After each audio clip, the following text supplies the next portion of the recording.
할렐루야. 오늘도 예수님 안에서 좋은 일이 일어납니다. 기대하십니까? 기도하십니까? 기다리십니까? 하나님께서 오늘도 기도하고 기대하고 기다리는 자에게, 하나님을 찾는 자들에게, 하나님을 기대하는 자들에게 하나님 예비하신 상급이 있을 것을 믿습니다. 날씨가 많이 춥습니까? 이 안에는 성전이 따뜻한 편인데도 몸이, 어깨가 많이 움츠려 계신, 어깨를 좀 피셔도 될 것 같아요. 오늘 아마 제가 안산에 와서는 제일 추운 날씨가 아닌가 이런 생각이 들었습니다. 영하 4도 정도 찍혀 있더라고요. 바람까지 불고 하면 체감 온도가 영하 한 6도 7도 그 이상 될 수도 있겠죠. 얼마나 따뜻합니까? 엄청 따뜻하죠. 제가 아침에 가만히 생각해 보니까 그 전에 제가 고양시에서 강동으로 새벽예배를 인도하러 가면 영하 6도는 봄날이잖아요. 왜냐하면 일단 영하 15도에서 출발을 합니다. 그래서 송추 뒤쪽으로 가는데 송추쯤 가면요, 이 영하 마이너스가 추추추 하고 내려가요. 그래서 제가 너무 신기해서 너 어디까지 내려가나 보자, 영하 28도까지 내려간 적이 있습니다. 아니, 요즘 시대에 영하 28도가 어디 있어요? 제가 예전에 군대 갈 때 보니까 영하 28도 그런 기억이 나던데, 아니 요즘 무슨 영하 28도? 거짓말 같죠? 그런데 제가 놀라서 운전하면서 그 온도 떨어지는 것만 지켜봤어요. 그랬더니 송추 IC쯤 지나가는데 그 지역에서 영하 20도에서 툭툭툭툭 치던 영하 28도가 내려가더라고요. 그래서 내가 하도 어이가 없어서, 야, 영하 30도 내려가 봐라, 웃으면서 이제 그런 적이 있었거든요. 그러니까 어떤 특정 지역에 가면 그 송추나 그쪽 지역이, 고양동 그쪽 지역이 여름에는 비가 많이 오고, 아마 산이 있어서 구름이 걸리는 것 같아요. 비가 좀 특별히 많이 오고, 그 지역이 또 굉장히 춥습니다. 아마 특별한 지역적 영역이 있겠지만은 그래도 요즘도 영하 한 28도 30도 가까이 찍는 데가 있다고 보면 지가 그 겨울에 28도를 찍어본 사람이라, 영하 6도, 6도도 아니에요, 4도 어때요? 엄청 따뜻하죠? 왜 말투가 그러냐면 남쪽으로 내려왔더니 충청도가 가까워서 그래요. 여러분, 영하 4도, 5도 어깨 피시고 더 추운 데서 있는 사람들도 있는데 우린 따뜻하다. 싱가포르에 갔더니 영상 10도에 얼어 죽는다는 거예요. 워낙 따뜻하다가 갑자기 10도로 떨어지니까요, 밤새 얼어 죽는 사람이 생겼답니다. 우리나라 사람들은 10도에 얼어 죽는 사람 있습니까?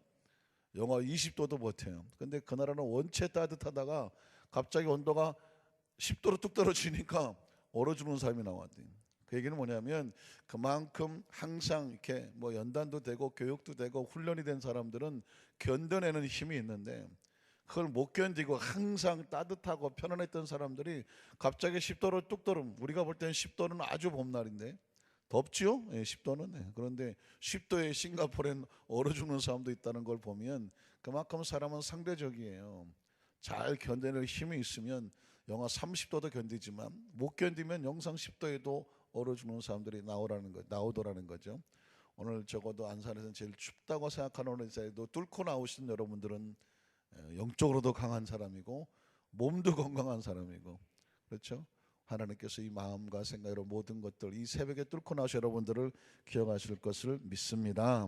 한번 따라 하실까요? 세상에 유혹을 피하는 지혜 넘버 3, 세 번째 말씀이 되겠습니다. 최근에 미국의 저명한 목사님 한 분이 SNS에 글을 올렸는데 제목이 뭐냐면, 이렇게 설교하면 거짓 선지자다. 가슴 뜨끔하지 않겠습니까? 이렇게 설교하면 거짓 선지자다. 도대체 무슨 얘기를 하려고 하나 내용을 들어봤더니 핵심 요지는 뭐냐면, 성도들을 책망하지 아니하고, 잘못된 길로 가는데 책망하지 아니하고, 회개를 설교하지 아니하고, 올바른 길을 가라고 올바른 길을 제시하지 아니하고, 지옥과 심판에 대해서 설교하지 않으면 거짓 선지자다, 이렇게 썼더라고요.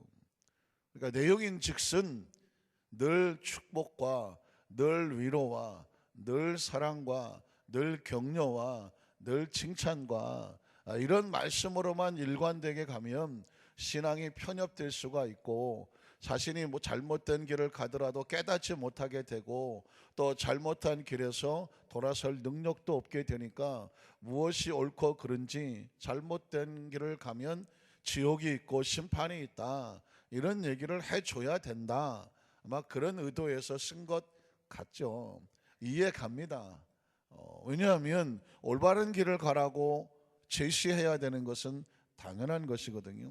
그분께서 그 정도 극단적인 제목으로 글을 쓸 정도로 우리의 삶의 적 가운데 그렇게 하면 안 됩니다, 그렇게 하면 결과가 이렇습니다 라고 하는 얘기를 성경적인 말씀의 근거를 가지고 정확히 알리는 것은 옳은 얘기죠. 심지어 그렇게 하나님을 떠나서 자기 마음대로 삶을 살아가면 심판이 있고 지옥이 있습니다 라고까지도 계속해서 강조를 해줘야 된다는 거죠. 일리 있습니다. 절대로 틀린 말도 아니고 또 우리가 마음의 한편 가슴에 새겨질 얘기라고 생각이 되어집니다. 왜냐하면 여러분 기억하십니까? 여우를 잡는 사냥꾼의 이야기 한 번씩 잊어버릴만 하면 말씀을 드리는데, 여우라는 것이 결코 쉽게 잡히지가 않지 않습니까? 저도 가만히 생각을 해보니까 어렸을 때 친구들하고 산에 올라가서 여우굴인지 토끼굴인지 하여튼 간에 굴을 하나 발견을 했어요.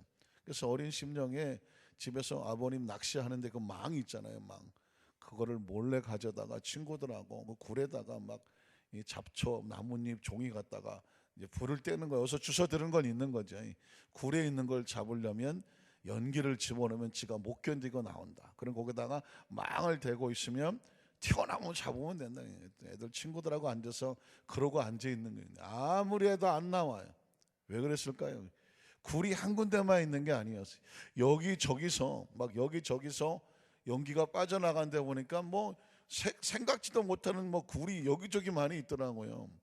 근데 못 잡은 건 다행인데 그거 쳐다보다가 이 아버지 그 낚시망에 불 붙는 줄 모르고 그래갖고는 그냥 아버지한테 이 전문적인 용어로 뒤지게 혼났던 그런 기억이 있습니다. 여우가 이렇게 쉽게 잡히는 게 아니에요. 그래서 여러분, 여우를 잡는 사람들은, 사냥꾼들은 오히려 땅을 깊게 파놓고 거기에 썩은 고기 같은 거, 여우가 좋아할 만한 그런 고기를 밑에 던져놓고 여우가 지가 들어와서 빠지기를 기다린다고 하는 그런 이야기가 있죠.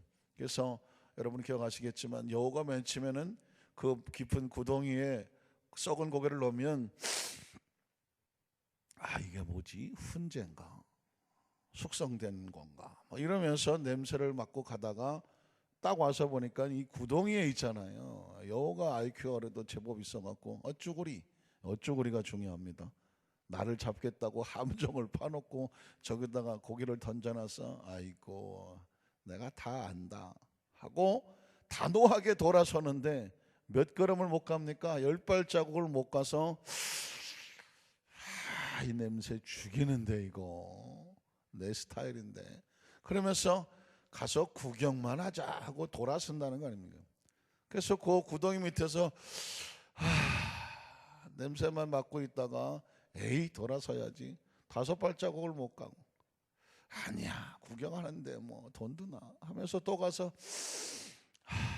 좋다 또 앉았다가 3발자국을 못 가고 2발자국을 못 가고 앉았다. 그 냄새에 젖어들면 어떤 생각이 듭니까?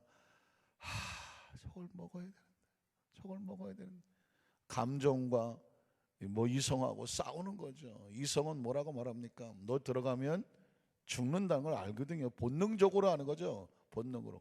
그런데 또 하나의 본능은 뭐냐면 먹고 싶다는 것입니다. 얼마나 강합니까? 결국은 여우가 견디다 못해서 그 굴로 뛰어 들어간다는 것입니다. 들어가면서 그 썩은 고기를 입에 넣으면서 눈물을 흘린다는 거예요. 2가지 눈물이 있겠죠. 맛있다 하는 눈물이 있고, 하나는 뭐냐면 죽었구나. 죽는 줄 알면서 그 썩은 고기를 먹겠다고 그 안에 터들어가면서 흘리는 여우의 눈물이 어떻습니까? 여러분, 본능이 이렇게 무서운 겁니다. 끌고 들어가는 본능. 그러니까 이 말씀은 뭐냐면 이런 상황 속에서 그 본능과 때로는 감정과 여러 가지 유혹 속에 빠져들려고 할 때 스톱해 줄 수 있는 그 차단, 누군가 외쳐주는 소리가 필요한데 그게 뭐냐면 하나님의 말씀이어야 되는 거예요.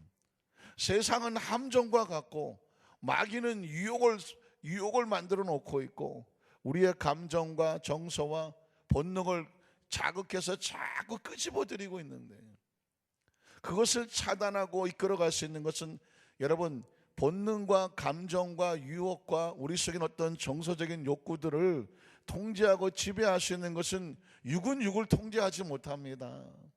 감정은 감정을 통제하기 어렵고요, 육신과 감정이 본능을 통제하기가 어렵습니다. 어느 정도까지는 견뎌내지만 어느 상황 속에 빠져들면 그 이상은 통제가 안 됩니다. 예를 들어서 도박을 하는 사람이 처음엔 재미로, 여러분들은 전혀 모르시지만 저만 아는 용어가 있는데 점백으로 시작을 합니다. 전혀 표정이 없는 걸 봐갖고 진짜 모르시는구나. 그런데 여러분 점백으로 시작한 게 나중에 1,000원이 되고 10만 원이 되고 100만 원이 되고 하다가 나중에 많은 금액을 잃으면 눈깔이 확 돌아버리잖아요. 집에 가서 집문서 가져온다 그러고 하면서 그게 하루아침에 그렇게 되는 게 아니거든요. 어느 순간엔 픽 하고 돌아서면 통제가 안 되는 완전히 중독에 빠지거나 함정에 빠지는, 그 전에 그것을 돌이킬 수 있게 하는 게 뭐냐면 하나님의 말씀이 우리에게 끝없이 외치고 있는 그 목소리를 들어야 되는 거예요. 그런 관점에서 본다면 잠언이라고 하는 것은 굉장히 중요합니다. 잠언이라는 성경을 얼마나 많이 읽었느냐 안 읽었느냐에 따라서 어떤 상황 속에서 내가 뛰쳐나올 수 있는 힘이 있는지, 아니면 알면서도 빠져들어가는 연약한 존재가 되는지는 그 성경에 있는 특별히 잠언의 말씀을 얼마나 많이 마음속에 새겼느냐 안 새겼느냐 개인에 달려 있다고 해도 과언이 아닐 것입니다. 그래서 여러분 성경은, 특별히 잠언 성경은 아주 집요하리라 만큼 계속해서 반복해서 이렇게 살아야 되고 이렇게 하면 안 된다라는 얘기를 제시하고 있습니다.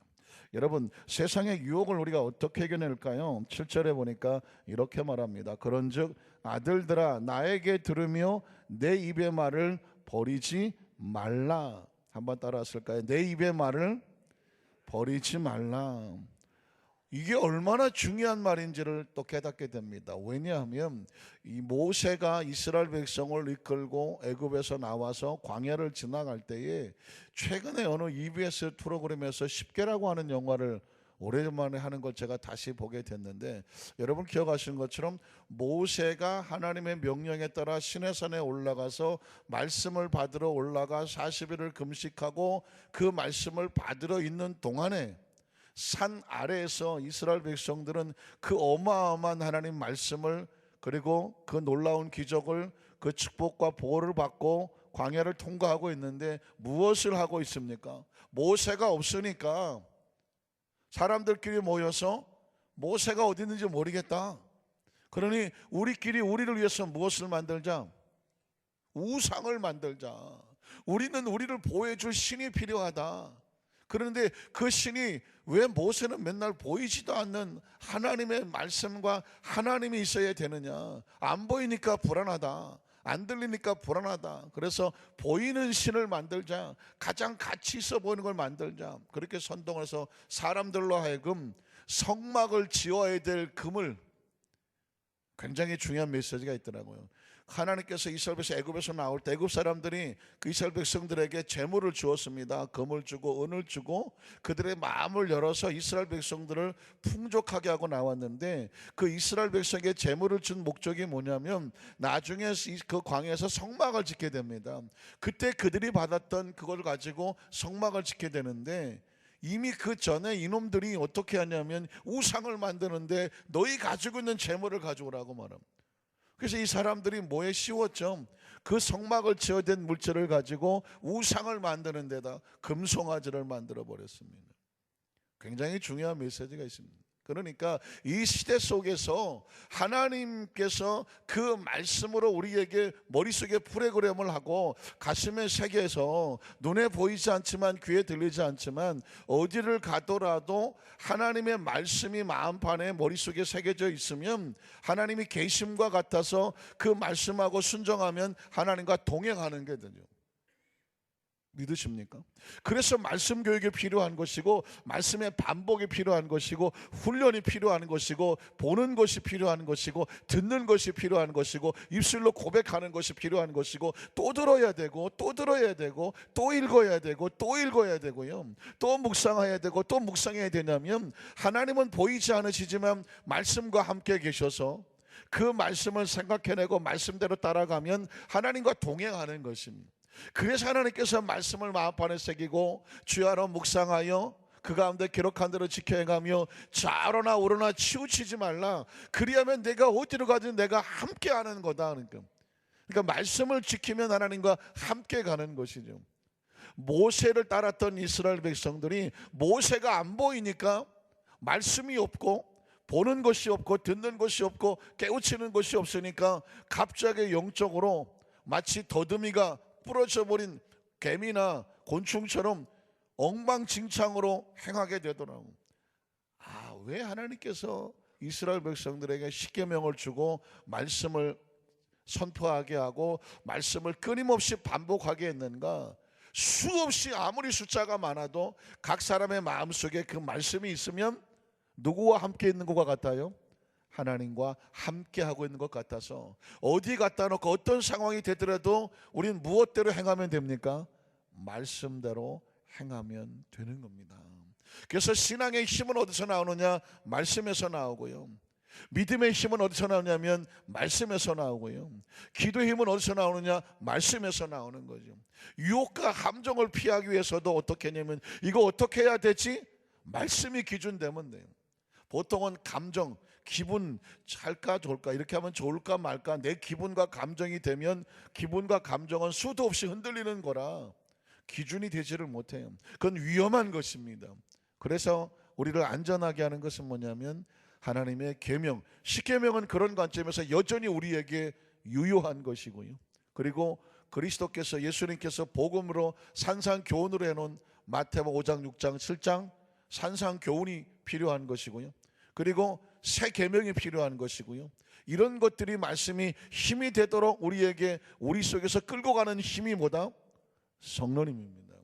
그러니까 제가 하나님의 말씀과 그리스도의 복음과 성령의 임재와 권능이 어떤 관계를 가지고 있는지 제가 여러분에게 세 가지로 정리해 드렸는데 그런 관점에서 내 입의 말을 지키며 라고 하는 것은 바로 우리를 보호하려고 하는 것이죠. 8절을 보면 이런 말씀이 있죠. 내 길을 그에게서 멀리하라. 그의 집 문에도 가까이 가지 말라. 한번 따라 하실까요? 내 길을 그에게서 멀리하라. 그의 집 문에도 가까이 가지 말라. 뭐가 떠오릅니까? 여기서 그의 집이라고 말하는 것, 그에게서는 뭐냐면 여러분 지난 시간에 있었던 음녀라고 나오죠. 사실은 젊은 청년에게 아들에게 창기와 같은 뭐 술집 여자가 됐던 무슨 뭐 기생이란 말도 좀 씁니까? 뭐 기생집이 됐던 어쨌든 남자를 유혹하기 위해서 작정하고 앉아서 유혹하려고 하는 어떤 그런 모습, 어떤 그런 세력, 어떤 그런 사람, 어떤 상황 이걸 갖다가 이제 유혹과 함정이라고 말하는데 이 성경 속에서는 젊은 청년에게 젊은 남자에게 유혹하는 여자의 어떤 모습으로 그걸 가리키고 있는데 이걸 신앙적으로 보면 크리스찬들에게 하나님께서 하나님 백성들에게 세상의 어떤 유혹의 대상이든지 그걸 가지고 말하는 거죠. 그런 유혹에는 가까이 가지도 말고 멀리 하라고 말하는 것입니다. 무슨 단어가 떠오릅니까? 뭐 쉽게 근묵자흑 얼핏 들어본 것 같으시죠? 근묵자흑 목을 가까이 하면 어떻게 돼요? 시커매지죠.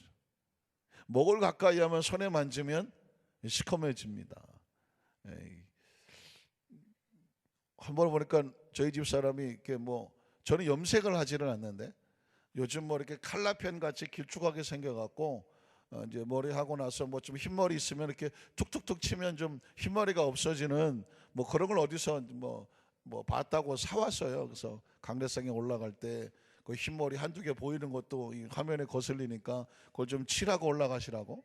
그래서 이제 강대상에 올라올 때 그걸 좀 몇 개 칠하고 이렇게 하기도 하는데 꼭 하다가 보면 어디 묻을까요? 손해에 묻어요. 손해. 이 시커먼 거라고 그거 등에서 보니까 처음에 할 때 보니까 귀때기에다가 비닐을 씌우더라고요. 왜 그러나 했더니 이렇게 하다가 툭 치면 귀에 묻는다고. 아주 그 상업술도 요즘은 뭐 이제 안 그렇지만 그래서 몇 개만 이제 툭툭 치면 뭐 한두 각짜리 흰머리도 용납을 안 하는 거죠.